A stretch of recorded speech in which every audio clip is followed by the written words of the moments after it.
Many have tried and failed to create a drug empire in the harsh, unforgivable environment of the RimWorld. There will always be more to rise when the old challengers fail. Meet Saul Badman, Hector Salamanmanmancha, Salamanmancha, and Gus Fringe with an E. These three land on the RimWorld with hopes of building a powerful faction that produces and distributes the narcotic known as yayo. They get to work building a basic structure to live in, working their way up and expanding to the point where they formally establish their town, Albuquerque, under their faction Gus's Drug Empire. And soon, they get a preview of what the hostile planet has to offer. After their first raid, Gus orders Hector to start building a hollow wall that will provide protection to their community. While constructing their compound, they grew as a community, tending to those who were captured in raids, and subsequently recruiting them to Gus Fringe with an E's soon-to-be drug empire. The extra set of hands helped the young town immensely, but they still encountered problems that kept them on their toes. When pondering the plan for their future drug empire, Gus Fringe, with an E, devised a plan to hide their colony's production of yayo. He wanted to open up a chicken restaurant. The colonists broke ground and began construction of their new restaurant, Los Pollos Hermanos. And then miraculously, chickens joined the colony. I didn't have to look for them to roleplay, they actually just did it. I got super lucky. Side note, at some point a group of visitors gifted us war masks, which Saul, Alex, and Gus started wearing. I thought they looked goofy, so I allowed them to continue to wear them. In a short amount of time, the restaurant was furnished, completing its construction.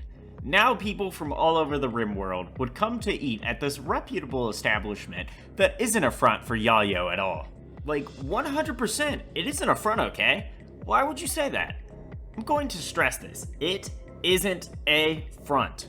Or at least not yet. Following their completion of the restaurant, the colonists finished construction of their wall. They began to lay plans for spike traps that would fill the insides of the walls to hopefully trick some raiders pathing to walk right through the traps. Then my worst, unimaginable nightmare occurred. Ducks self-tame. We're not gonna have that again, so I sold them immediately. This colony's not gonna have an avian crisis. I hope. The group grew in numbers and therefore had to expand their living spaces with enough rooms for each colonist. Saul and Alex got married and Gus allowed them to share a living space together. What a nice gesture from a caring man. The chicken population also grew in size. I got to the point where mass slaughter was required to prevent a chicken starvation crisis. The colony even sold some chickens they used to make their delicious tendies in the restaurant to other tribes. With their population at what Gus Fringe, with an E, had deemed at an acceptable level, it now was the time to begin construction of their lab. Or so he thought. A distant chemical fire had painted the sky green with its toxins, making a sickening fallout that would harm unroofed people and animals. The colonists stuffed all of their animals into the small kibble shed and confined themselves inside as much as they could. But because some idiot built their bedrooms detached from the main building, the colonists needed to go outside to travel between buildings. Hector came up with a plan to build a covered walkway for the colonists and an overhanging roof for their animals.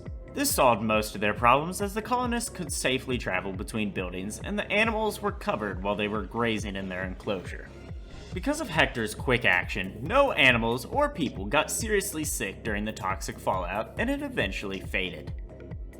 Up to this point, the hollow spike trap-infested wall had provided adequate protection against dangerous animals. But the real first test of their defenses crept around the corner. A group of 6 raiders wielding firearms arrived outside of the compound. But they just stood there. The colonists needed a way to lure them into their trap. Gus voluntold Saul to go stand outside the wall as bait, and the raiders took the bait and charged at Saul. And Saul quite quickly ran back inside. The raiding party diverted into the hollow wall and fell right into the colonists' traps, with 3 of them being killed or incapacitated by them. Those of the raiding party who made it inside the compound quickly fled once one of their members was gunned down in cold blood by Gus Fringe, with an E? Unlucky for them, those who fled ran right back into more traps and, yeah, they were killed. The colonists captured some of the attackers, and Hector finished off those who were only injured by the traps. With this successful defense, Gus was even more sure that now was the time to begin setting up their drug lab. They were delayed by toxic fallout and raids, but this is it. We're actually doing it this time. Step 1, they needed to expand their power generation. They started constructing a new geothermal generator that would give them a consistent power output during the day. While building the generator, a thrumbo wandered through spike traps, injuring itself and going down outside the compound. The colonists rescued it and treated its wounds. Once it recovered, Gus decided to take up a side project of taming it, succeeding, of course, after several days. The colonists then began digging out the area for their lab. Gus thought it would be best to keep the lab hidden inside of a nearby hill.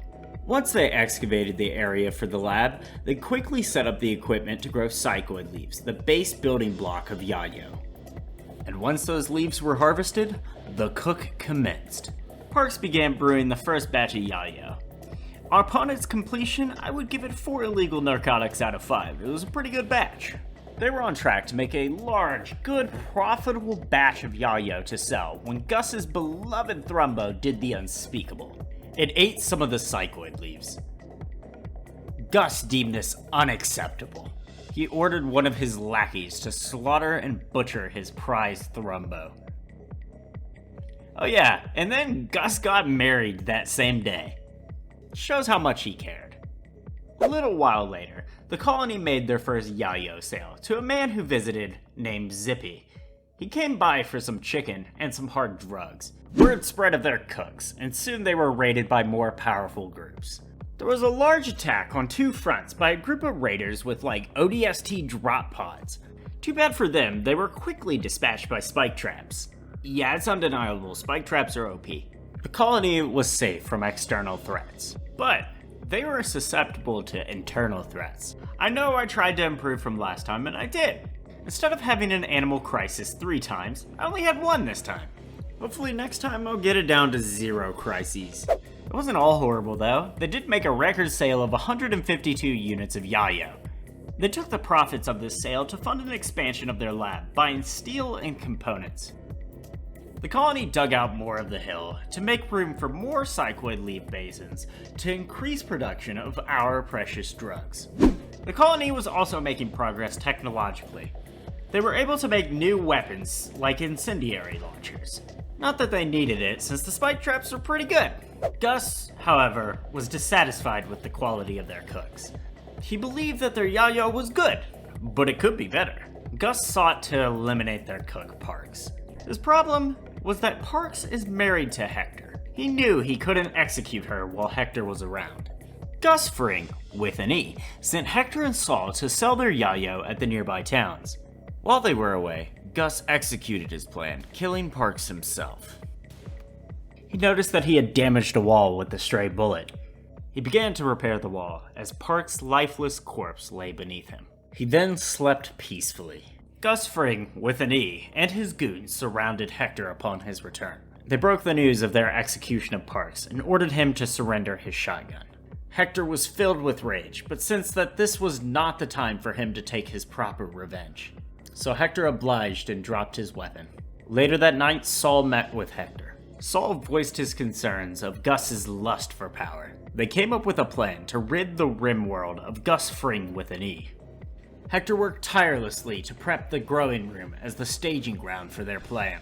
When Saul and Hector were ready to execute their plan, Hector broke into the armory and grabbed the incendiary launcher and ran into the drug lab in the middle of the night. Saul woke Gus up, alerting him that Hector had stolen a launcher and ran into the most important room of the entire colony. Gus rounded up his loyalists and made their way into the growing room. As they entered, Saul locked the door behind them.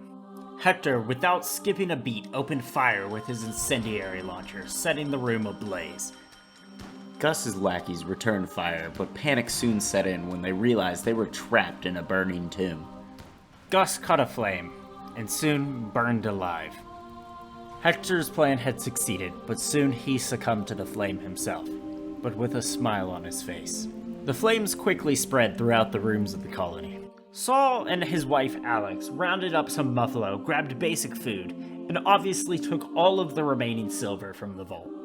They made their way out of the colony and into the unknown of the RimWorld, hoping to create a new home for themselves. What a wacky little adventure we got there. This reminds me of the time I opened a movie studio that profited off of the time-tested trend of making the most horrific sequels imaginable.